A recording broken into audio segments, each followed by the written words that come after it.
Ustedes saben que el oído tiene tres partes: el oído externo, el oído medio y el oído interno. ¿Ok? El oído externo, no se olviden, simplemente cumple la función de conducción aérea. Si bien esto parece muy simple, es lo más fundamental, porque aquí la vibración que hay del aire se convierte finalmente en una vibración del tímpano, que pasa de ser una fuerza mecánica a ser una fuerza eléctrica cuando esta vibración mecánica se convierte en vibración de fluido dentro de la cópula. ¿Sí?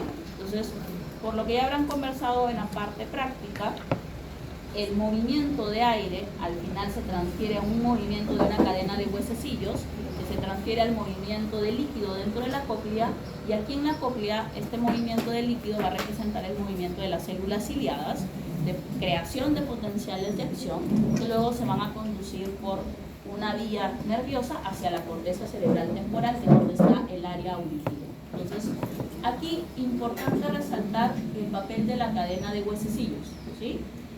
La función de estos huesecillos del oído medio es cumplir con esto que se llama la impedancia, en el cual la fuerza mecánica de vibración del tímpano se transfiere a la vibración de la ventana oval para hacer mover el líquido de la cóclea.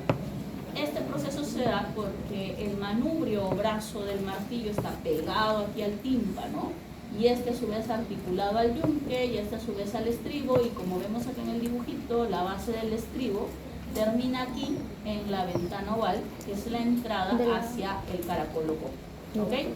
Entonces, la rigidez de esta cadena de huesecillos va a determinar cómo se comporte el movimiento de líquido al interior de la cóclea. Y es por eso importante saber que en los sonidos nos interesan dos características fundamentales del sonido. Una de ellas es la intensidad del sonido. Un sonido puede tener una intensidad muy baja, intermedia o alta, y la intensidad del sonido la vamos a medir en los decibelios, es la unidad de intensidad del sonido, los decibelios o decibeles. Y otra característica es la frecuencia, ¿sí? La frecuencia de un sonido, mientras más puro sea el sonido, tiene una frecuencia más absoluta, y esta frecuencia se va a medir en esta unidad, que son los hertz o kilohertz, que característicamente van a permitir identificar a través de las diferentes áreas de la cóclea esta intensidad de frecuencia. Entonces, ¿y por qué se pueden resaltar estas dos características?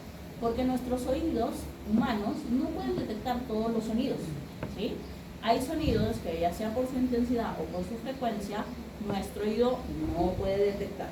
Y también hay sonidos que por su intensidad o por frecuencia pueden ser detectados, pero al mismo tiempo que son detectados pueden lesionar al órgano de Corti de la cóclea, ¿sí? ¿Cuáles son estos sonidos que pueden lesionar nuestro órgano de Corti? Básicamente son los sonidos de alta intensidad, aquellos que superan los 80 decibeles, y los sonidos de baja frecuencia, aquellos que tienen menos de 3 Hz. Un sonidito que cuando uno araña algo y es un sonido bien agudito, ese sonido puede lesionar nuestra cóclea, ¿ok? Y entonces, justamente como estos sonidos básicamente lesionan la cóclea, porque son sonidos que producen una vibración extrema de líquido dentro de esta cóclea, entonces se puede ajustar la impedancia, es decir, la forma en que son transferidos desde el tímpano hacia la ventana oval. ¿Cómo ajustamos esta impedancia? A través de esto que se llama el reflejo estapediano. Sucede que hay dos músculos que actúan en los extremos de la cadena de huesecillos. Uno de estos músculos va hacia el martillo, el otro músculo va hacia el estribo. El del martillo es inervado por el quinto par craneal y el del estribo es inervado por el séptimo par craneal. Entonces, cuando el órgano de Corti reconoce algún sonido de estas características, utilizando la vía auditiva desde la oliva superior, se proyecta a los núcleos motores de estos dos pares craneales para hacer que estos músculos se contraigan y de esa manera ajustar la impedancia. Entonces vamos a ver, entonces es como si yo tuviera acá un músculo que jala del martillo y un músculo que jala del estribo. Si los dos músculos jalan en sentidos opuestos, lo único que yo voy a conseguir básicamente es que la cadena de huesecillos se ponga más tensa, y al ser más tensa va a costar más que se muevan los huesecillos, ¿sí? Y esto es importante porque de esa manera atenuamos la intensidad con la que esta vibración pasa a la cóclea para que la cóclea no se lesione, ¿ok? Entonces, cuando ustedes van, por ejemplo, a una fiesta y llegan a la fiesta, es muy probable que con el sonido potente, si alguien les habla, no lo escuchen, ¿verdad? ¿Sí? Alguien les habla y ¿qué dirán? Pues porque está el sonido ambiental, que es un sonido que obviamente supera los 80 decibelios cuando están en una fiesta, ¿sí? Pero ustedes pasan un buen rato en la fiesta y de pronto alguien ya empieza a hablarles y como que ya lo escuchan mejor. ¿Qué pasó? Reflejo escapedial. Es decir, se ha ajustado la impedancia para que ese sonido que es tan intenso no se perciba como tan intenso por la cóclea y sí se puedan percibir los otros sonidos de más baja frecuencia o de menor intensidad. Se podría decir entonces que el reflejo estapedial es un reflejo protector, pero este reflejo protector tiene hasta cierta parte un límite. Si nosotros exponemos nuestros oídos a sonidos de estas características, el reflejo estapedial en algún momento falla, y cuando falla el reflejo estapedial se lesiona el órgano de Corti, que es el órgano sensitivo auditivo, y se produce esta patología que se llama el reclutamiento coclear, que a la larga puede dar origen a una sordera de tipo neurosensorial, ¿sí? Entonces, vamos a ver acá, ahora sí, a la cóclea, ¿sí? La cócleo caracol es esta estructura que está en el oído interno. Al final a nosotros nos interesa que la base del estribo haga vibrar esta ventana que se llama ventana oval para que eso movilice el líquido que recorre la cóclea. Vamos a ver que este líquido está dividido en dos tipos de líquido, la perilinfa y la endolinfa, y que estas están distribuidas según las rampas. Entonces aquí, para que entendamos un poquito la cóclea, vamos a entender que la cóclea se parece mucho a los famosos espantasuegros que ustedes soplan en Año Nuevo, ¿sí? Son como unos tubitos que se estiran y se enrollan tal cual, ¿ya? En realidad es un tubito, pero este tubito está enrolladito, como cuando no lo soplamos. Entonces, tiene una base y tiene una punta, ¿sí? Esta es la base, miren. La que da hacia donde está el estribo, donde está la ventana oval y la ventana redonda, esa es la base. Y la punta que se enrolla y que al final queda acá, miren, en el centro enrolladita, esta es la punta, se llama helicotrema, ¿ok? Entonces, sucede que de la base a la punta, las características de las células ciliadas que están en los órganos de Corti, que están distribuidos a lo largo de todo este tubo enrollado, son diferentes. Las células ciliadas de los órganos de Corti de la base son mucho más rígidas y las células ciliadas de la puntita del helicotrema son mucho más flexibles. Y eso es importante porque de esta manera nosotros podemos distinguir las frecuencias de los sonidos. Si el sonido que yo escucho es de una frecuencia alta, solo vibran las células de Corti de la base, que son más rígidas. En cambio, si el sonido es de una frecuencia baja, la vibración se extiende hasta la puntita, hasta el helicotrema, haciendo que también se movilicen los cilios más flexibles de estos órganos de Corti del helicotrema. ¿Y qué pasa si la frecuencia es media? Obviamente llegamos casi al punto medio. Entonces, no solamente es hacer vibrar, sino que va a vibrar dependiendo del tipo de sonido, un tipo de célula ciliada respecto a otra, de acuerdo a la distribución a lo largo de este caracol. ¿Okay? Obviamente aquí lo hemos estirado para entender esto, pero normalmente anatómicamente esto está enrollado. Lo otro importante es que, imaginando que esto esté estirado, si yo lo corto, el tubo, me voy a dar cuenta cómo es la estructura del caracol. Y vamos a ver que a este corte el tubo va a tener tres partes, ¿sí? Un compartimiento superior, ¿sí? Un compartimiento medio y un compartimiento inferior. Arriba este compartimento superior se le llama también rampa vestibular o escala vestibular. Abajo el compartimento inferior, escala timpánica o rampa timpánica. Y en el medio, la rampa media o escala media, también llamada rampa coclear. ¿Ok? Y entonces aquí es importante saber que la superior y la inferior van a estar llenas de la perilinfa. La perilinfa viene del líquido cefalorraquídeo y por tanto se parece mucho al líquido extracelular, en el sentido de que igual que el líquido extracelular, la perilinfa es rica en sodio y tiene muy poquito potasio. ¿Okay? En cambio, la rampa media o rampa coclear, que es ahí donde va a estar el órgano de Corti, se caracteriza porque va a estar conteniendo la endolinfa. La endolinfa viene del compartimiento vascular. Aquí en la rampa media hay unos capilares especializados que se conocen como la estría vascular. Y esta estría vascular toma agua del compartimento vascular, iones, para formar la endolinfa. Pero es algo especial, porque el líquido que se forma no se parece al líquido extracelular, sino más bien se parece al líquido intracelular, en el sentido de que es un líquido que va a tener mucho potasio y muy poquito sodio, ¿ok?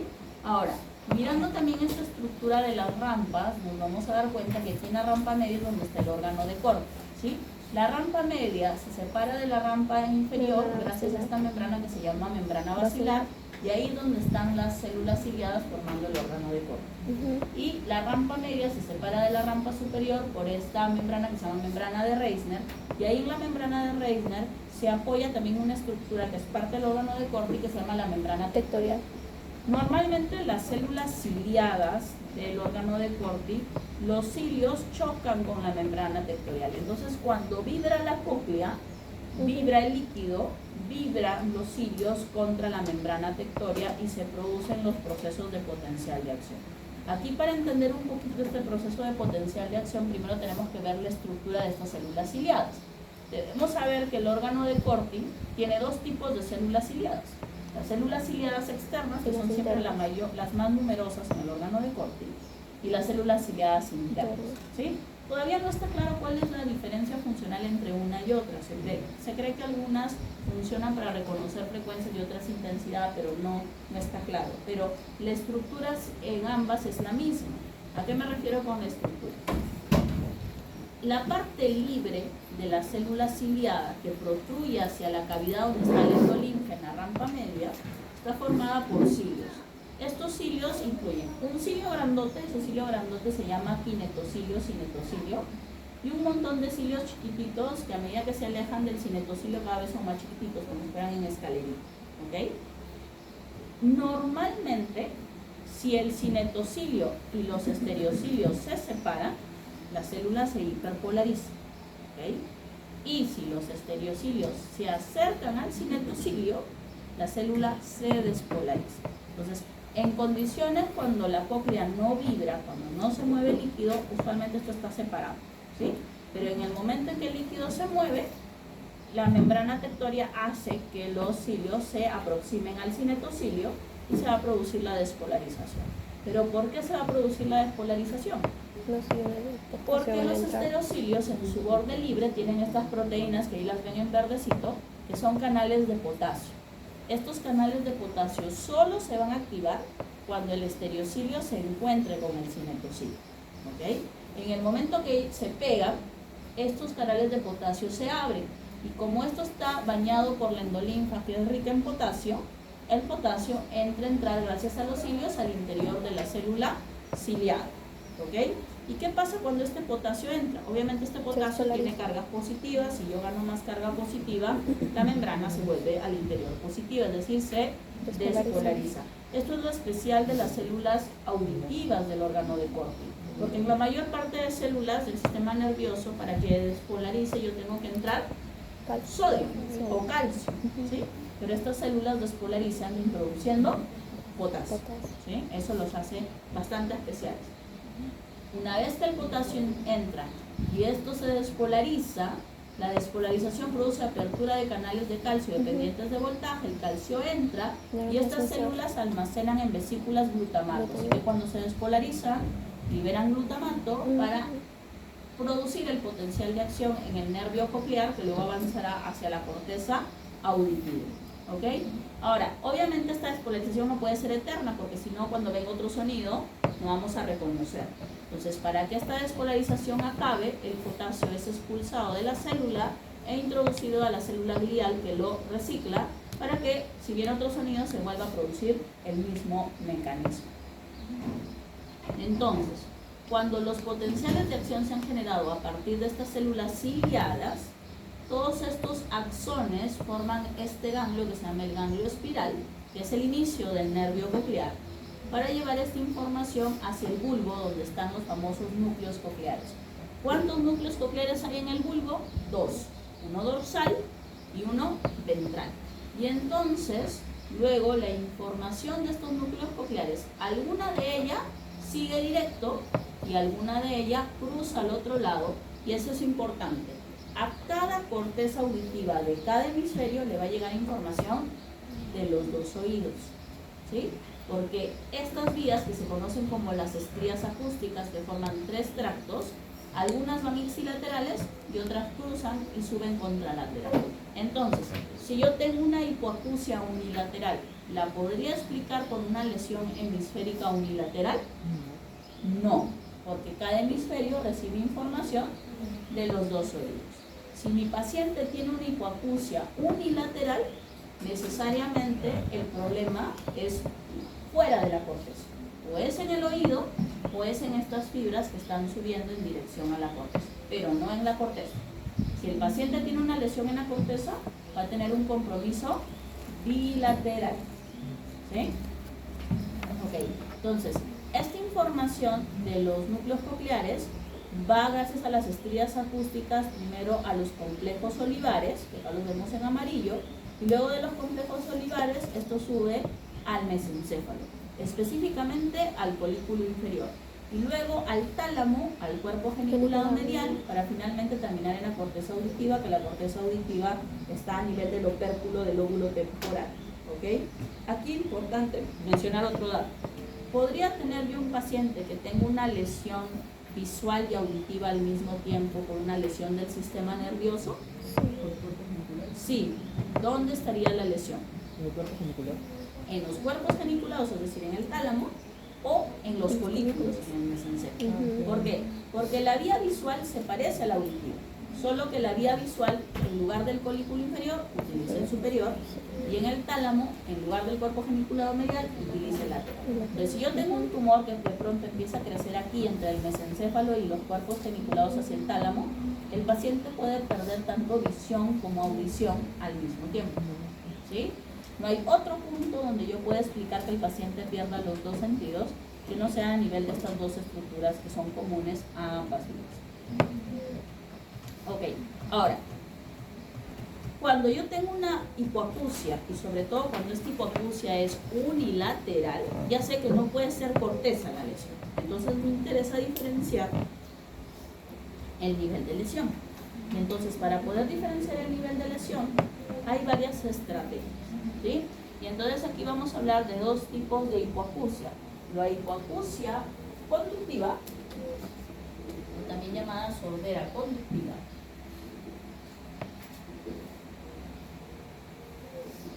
y la sordera neurosensorial, o también llamada de percepción. Perceptiva. ¿Ok? ¿Cuándo voy a hablar yo de sordera conductiva? Cuando falle el proceso de transmitir la conducción aérea, la vibración aérea, a la vibración de líquido en la boca. ¿Sí? Es decir, aquí el problema necesariamente tiene que estar o en el oído externo o en el oído medio. ¿Sí? Entonces, en la sordera conductiva, solo para regresar a nuestro gráfico, lo que falla es la conducción aérea a nivel del oído externo o la impedancia por la cadena de huesecillos en el oído medio. ¿Sí? Y entonces, obviamente, si esto no llega a transferirse a la cóclea no lo reconoce apropiadamente como el sonido. ¿Sí? Entonces, sordera conductiva, oído externo y oído medio. ¿Y cuándo voy a hablar de una sordera neurosensorial? Cuando el problema sea la interpretación que tiene que hacer la cóclea de esta vibración en líquido por las células ciliadas y o cuando el problema sea en la información avanzando por la vía auditiva. Quiere decir que la sordera neurosensorial se puede producir por lesiones del oído interno, es decir, de la cóclea, del órgano de Corti,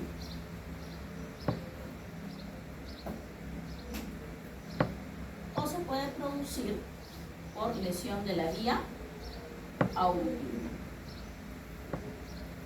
¿Sí? Sordera conductiva.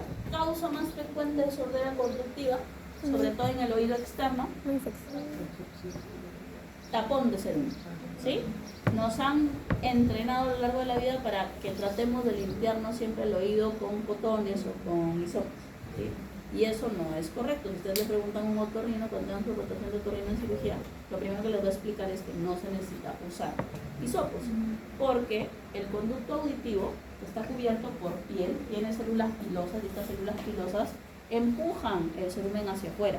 Ustedes se levantan en la mañana, si tienen la curiosidad, metan su dedito a su oído, van a sentir cómo el oído se levanta todo grasosito, sobre todo en esta parte externa. Es porque el cerumen avanza. Si uno mete un cotón o mete un hisopo, lo único que está haciendo es empujar el cerumen hacia el fondo y compactándolo, y al compactarlo se forma un tapón. ¿Sí? No es necesario limpiar los oídos dentro del conducto auditivo, se limpian solo en la parte externa. ¿Sí? Entonces eso es bastante frecuente porque la gente está acostumbrada y se venden, incluso en las farmacias, los hisopos. ¿Sí? Entonces es bastante frecuente la sordera conductiva por tapón de cerumen. ¿Sí? Lo otro frecuente, ya hablando del oído medio, son las otitis. Si alguno de ustedes es alérgico, se habrá dado cuenta que cuando se produce el cambio de clima, aparte que se llenan de moco, su audición disminuye, usualmente incluso disminuye bilateralmente, que es lo característico de este tipo de otitis que se llama otitis media serosa y que mejora cuando utilizamos antihistamínicos que no solo reducen el moco a nivel de la nariz, sino la presencia de líquido seroso a nivel del oído medio, ¿sí? Pero en cualquier otro tipo de otitis, por ejemplo en las otitis supurativas, en las otitis inflamatorias crónicas como el colesteatoma, cualquier proceso inflamatorio del oído medio que haga que estos huesecillos ya no estén rodeados de aire, sino estén rodeados de líquido, o que se cicatricen, se fibrosen, se inflamen, altera la impedancia y altera la conducción. ¿Ok? Sordera neurosensorial. La causa más frecuente, reclutamiento coclear. Eso se produce cuando se expone al paciente a sonidos intensos, usualmente por trabajo, ¿no? Personas que trabajan con maquinaria, en fábricas, en minas. El sonido intenso, si no utilizan protección, daña la cóclea. Y lo otro son los tumores del sistema nervioso que afectan al nervio coclear. Los schwannomas, los astrocitomas, que envuelven al nervio coclear y lo lesionan, también pueden producir sordera neurosensorial. Las infecciones virales, les pusimos una pregunta sobre eso en el examen porque está en un ejemplo del GAN y también del SIBO. La parotiditis, que es una infección bastante frecuente en los niños, tras el proceso agudo de las paperas, produce sordera neurosensorial, que menos mal en la mayoría de ellos es transitoria. ¿Sí? Algunos fármacos también producen sordera neurosensorial, por ejemplo los antibióticos, los aminoglucósidos, producen sordera neurosensorial porque lesionan las células ciliadas de la cóclea. ¿Sí? Entonces, ¿cómo diferencio yo una de la otra? Lo más preciso son los potenciales evocados auditivos, que son unos especie de electrodos que te ponen en la cabeza, te conectan a una computadora, te van poniendo sonidos y la computadora representa si escuchas o no escuchas porque reconoce los potenciales de acción creados en la corteza cerebral, ¿sí? Pero eso es costoso, es caro, no está disponible en todo lado, así que no disponemos de potenciales auditivos evocados para todos. ¿Cuál es lo más sencillo y fácil? Un diapasón que el más barato cuesta 20 soles en Emancipación, que es un aparato de metal, específicamente de aluminio, que tiene una forma de Y y que vibra. Si yo lo golpeo, vibra. ¿Sí? Y entonces, sabiendo que la cóclea es un órgano que está inmerso en el hueso temporal, si yo hago vibrar el temporal, sí o sí se va a mover el líquido de la cóclea. Y si se mueve el líquido de la cóclea, se mueven las células ciliadas, yo lo percibo como sonido. ¿Sí? En eso se basa esta prueba. Si yo hago vibrar tu hueso temporal, tú lo vas a sentir como un zumbido, como un sonidito en el oído. ¿Sí? Pero, ojo, nuestro oído está diseñado para escuchar por vía aérea. También puede escuchar por vía ósea, pero preferentemente debería escuchar mejor por vía aérea que por vía ósea. Ese es el principio para todas estas pruebas. ¿Ok? Entonces, existen realmente tres, pero la tercera, que es la de Schwarzbach, no lo utilizamos tanto porque en esa prueba comparamos al paciente con el examinador, asumiendo que el examinador es sano y no necesariamente siempre está tan sano como uno cree. Entonces es muy subjetivo, por eso no lo usamos. En cambio las otras dos, la de Weber y la de Arriné, sí las utilizamos porque son dependientes completamente del paciente. ¿Ok? Entonces miren lo que vamos a hacer. Primero vamos a empezar con la prueba de Weber. En la prueba de Weber yo voy a golpear el diapasón y vibrando lo voy a poner en el centro de la cabeza. ¿Sí? En el centro, donde a mí se me ocurra. Si quiero en el centro del frontal, del occipital, entre los parietales, pero en el centro. ¿sí? Se supone que si los dos oídos están sanos, los dos pueden escuchar tanto por vía aérea como por vía ósea. En este caso, con la vibración, tienen que escuchar por vía ósea y se debe ir el sonido para los dos oídos. Entonces, un paciente sano debe escuchar el sonido en los dos oídos.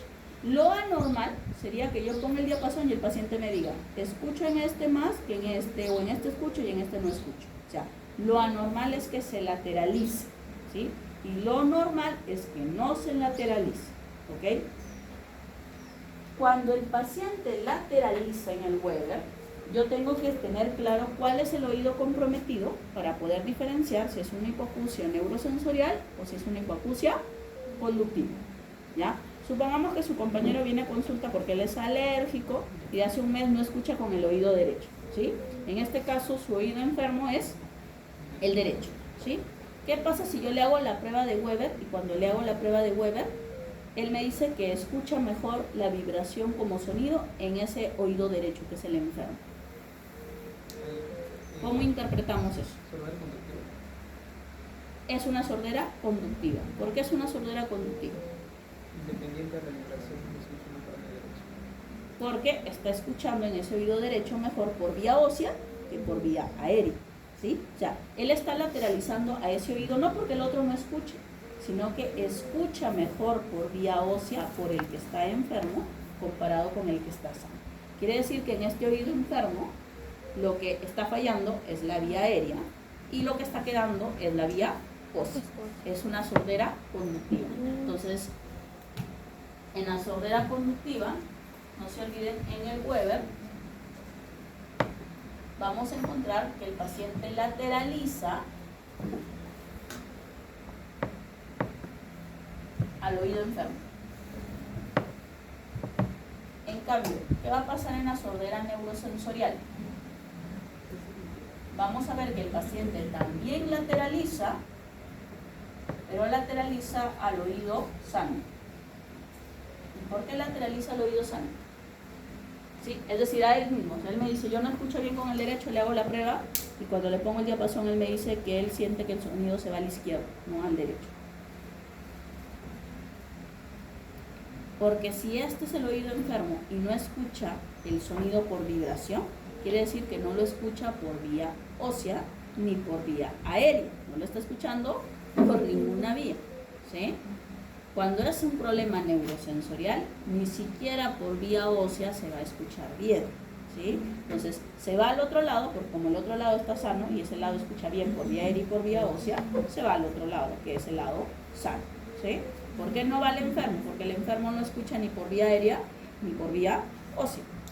Es un problema coclear o de la vía, ¿sí? Entonces acaba de lateralizar al oído sano, ¿sí? La siguiente prueba se llama prueba de Riné. Y en esta prueba vamos a evaluar cada oído individualmente, ¿ok? Aquí vamos a hacer vibrar el diapasón y la base del diapasón la vamos a colocar acá en la apófisis mastoides, que es esta protrusión del temporal por detrás de la oreja. Ahí ponemos la base del diapasón y aquí tenemos que entrenar al paciente para lo siguiente. Le vamos a decir, señor, cuando yo coloque el diapasón aquí detrás, usted va a sentir sonido. Me va a avisar cuando ya no lo sienta, ¿ok? Entonces pones tu cronómetro, pones el diapasón y ves cuánto tiempo el paciente escucha por vía ósea. En el momento que el paciente te dice, ya no escucho, sacas el diapasón y lo pones por delante del conducto auditivo, ¿ok? Una persona sana debería escuchar mejor por vía aérea que por vía ósea. Y la transmisión por vía aérea debería ser el doble que la ósea. Entonces, cuando tú sacas el diapasón y lo pones por delante del oído, el paciente te va a decir, aún escucho. Tienes que ver el tiempo y el tiempo tiene que ser el doble que por conducción ósea, ¿ok? ¿Qué pasa si yo saco el diapasón y lo pongo acá y el paciente me dice, no escucho?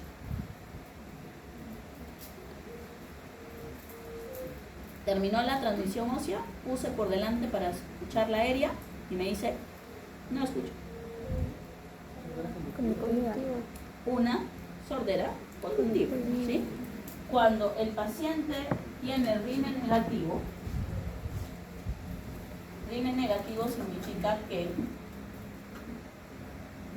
la conducción aérea es igual o menor que la ósea, ¿sí? es una sordera conductiva. ¿Cómo será el RINE en una neurosensorial? Sí va a escuchar, cuando yo saque el diapasón y lo ponga delante del oído, sí va a escuchar, pero no va a cumplir con lo del tiempo, ¿sí? O sea, me dice, sí escucho, pero de pronto ya se agotó y te dice, pero ya no, ¿sí? O sea, escucho un tiempo más, pero no lo suficiente para cumplir la premisa de que tiene que ser el doble, ¿sí? Eso se llama positivo acortado. Y un positivo acortado te indica sordera neurosensorial. ¿Ok? Entonces, para que lo tengan en cuenta, porque normalmente esto lo usamos en la consulta, es muy útil para diferenciar, porque si es algo conductivo, lo calmas, el paciente dice, bueno señora, hay que explorar el oído, quizás una otitis, quizás algo tan simple como un tapón de cerumen. Pero si ya encuentras criterios de neurosensorial, sí hay que preocuparnos. Lo más probable es que sea una lesión coclear, y las lesiones cocleares son irreversibles, o sea un compromiso del sistema nervioso. ¿Por la edad también puede ser? Por la edad también. El reclutamiento coclear no solamente está asociado al daño traumático, sino también al envejecimiento. ¿Okay? La vía vestibular. A ver, en el oído interno, además de la parte coclear, tenemos el aparato vestibular, ¿sí? Por el seminario probablemente ya conversaron que el aparato vestibular tiene dos componentes: los canales semicirculares y unas dilataciones que se llaman utrículo y sáculo. ¿Qué diferencia hay entre los canales semicirculares y el utrículo y el sáculo? Ambos miden la orientación de la cabeza en el espacio, solo que los canales semicirculares miden la orientación angular, es decir, cuando ustedes mueven la cabeza dando un ángulo en cualquier sentido, eso es medido por los canales semicirculares. Y el utrículo y el sáculo miden el movimiento lineal de la cabeza. Cuando ustedes van en el carro y el carro frena y la cabeza va para adelante o para atrás, o cuando están que se duermen y empiezan a cabecear y la cabeza hace esto, esos movimientos lineales son detectados por el utrículo y por el sáculo, ¿sí? Angular semicirculares, lineal, utrículo y sáculo. La diferencia también en ambos está dada por el órgano sensitivo que utilizan, ¿ya? Vamos a ver que en los canales semicirculares el órgano sensitivo se llama básicamente la cresta ampular, que también está formada por células ciliadas, solo que aquí la característica es que las células ciliadas, unas están más arriba que otras, formando esto que se llama la cresta ampular. Y todas las células ciliadas están cubiertas por una masa gelatinosa en una zona que se llama la cúpula. O sea, aquí no solamente hay líquido, pero aquí también hay endolinfa y perilinfa, sino que hay una gelatina que aumenta más el movimiento de los cilios en su extremo, ¿okay? En el caso del utrículo y el sáculo, el órgano sensitivo se llama la mácula, ¿sí? En la mácula también hay células ciliadas muy parecidas a las del oído, solo que, a la de la cóclea, perdón. Solo que la diferencia es que aquí, a diferencia de la cresta, todas están al mismo nivel, al mismo raso, no hay una más alta y otra más abajo, es básicamente al mismo nivel. También sus extremos ciliados están cubiertos por esta masa gelatinosa, pero aquí hay algo especial. En esta masa gelatinosa van a estar inmersos unas piedritas que se llaman otolitos o esteatoconias, que incrementan